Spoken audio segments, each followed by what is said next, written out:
Hello everyone, welcome to the Crystaly Recapped channel. And now you are going to hear a short review of the movie, Return to the Blue Lagoon. A little boy and a little girl are stranded on a desert island. Here they grew up, matured, and created their own child. With him, they set off on a dangerous boat trip. But it so happened that the young parents did not survive the journey, but their son did. The boat was spotted from the ship on which Sarah Hargrave and her daughter Lily were sailing. She immediately took the crying child with her, and his mother and father were buried according to maritime traditions. Soon after this event, the ship's doctor told the captain the unpleasant news. There was an outbreak of cholera on the ship. The captain realizes that no port will accept their ship while there are sick people on board, so he decides to save at least Sarah and the children. He puts them in a boat with a sail, gives them a supply of water, and one of his men to take the woman and children to safety. Kearney, who was sent with Sarah and the children, was far from a gentleman. He immediately offered Sarah to throw the boy overboard and keep her child if the girl would not cause trouble.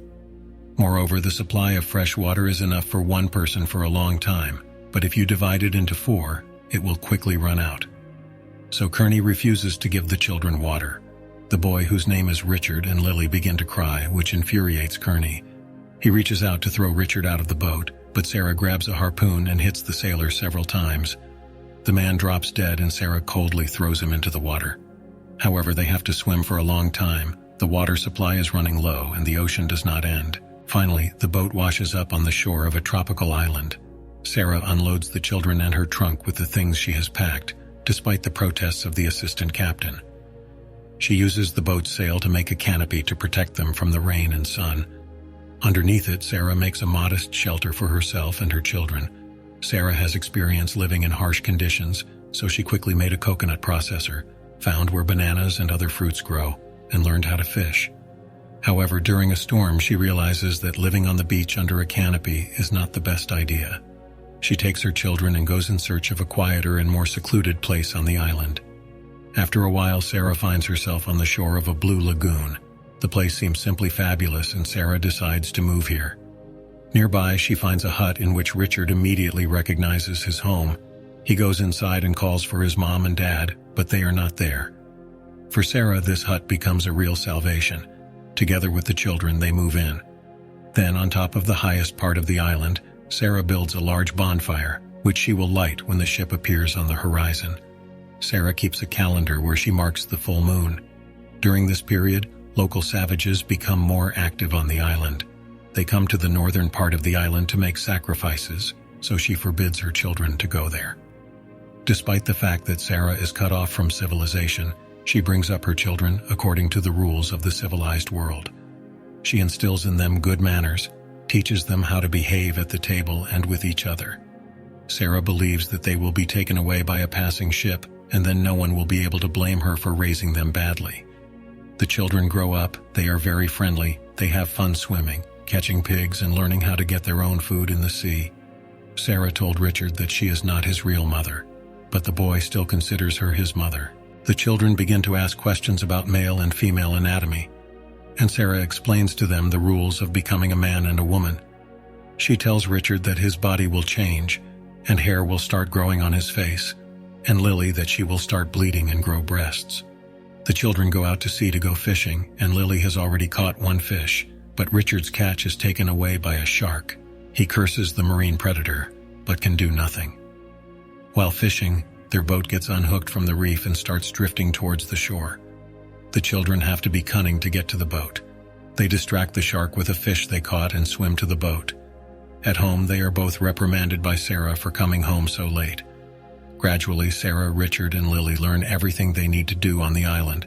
They repair the roof, collect water and food, sew their own clothes, and Sarah does not forget to celebrate traditional holidays and keep a calendar.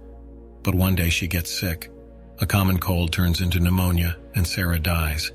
Before she dies, she asks to be buried on the top of the island and to leave a tombstone. Richard and Lily have become teenagers. They still live together, keep a schedule of chores, and celebrate holidays. At Easter, they hide eggs on their part of the island, and the one who finds the most wins. But this year, they decided to make the game more interesting, and the winner gets a prize from the loser. Lily has collected more eggs, or so she thinks. Richard hid one of the eggs he found to give her a nice present. He put a pearl in it, and Lily made a hair ornament out of it. While the girl is spinning in front of the mirror looking at her breasts, Richard spies on her. Lately, he has been acting like a typical teenager. He has to be the first in everything. He even decided to compete with a shark in speed, which he later bragged about to Lily. And although Lily pretends that Richard is bragging and she doesn't like it, she is still attracted to him. Her hormones also start raging in her body, making her look at the guy differently.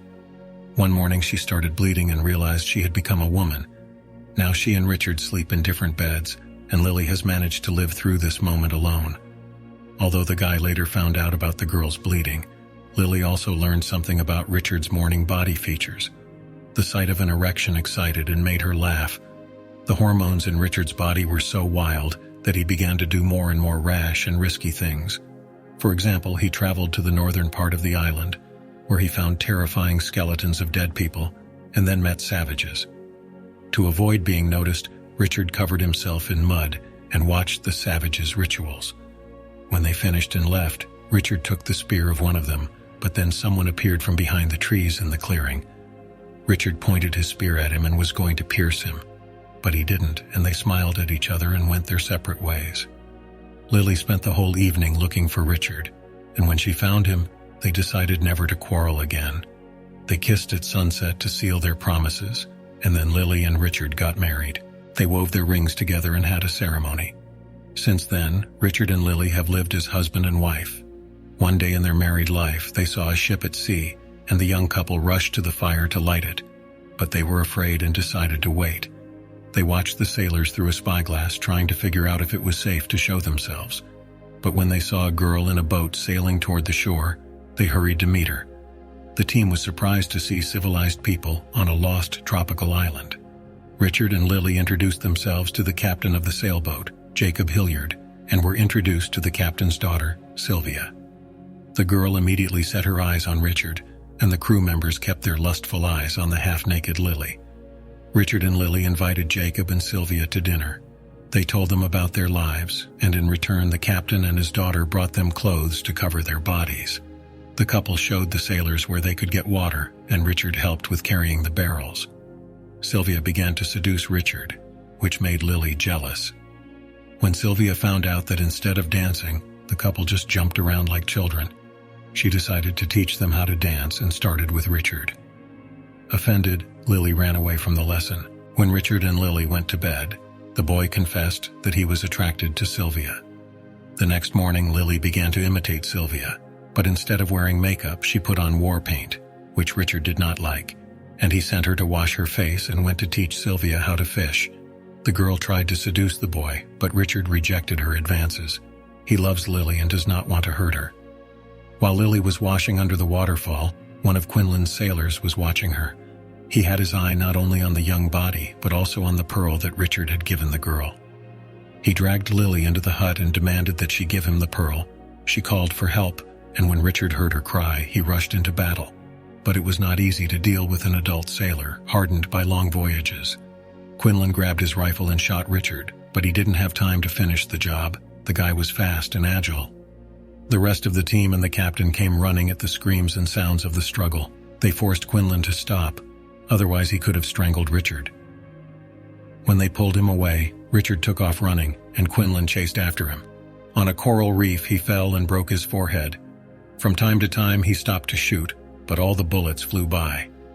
Richard lured the sailor into the water, where a shark came to the smell of blood.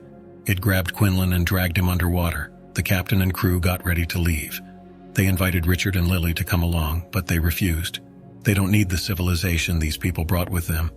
They are ready to exchange it for life in their tropical paradise.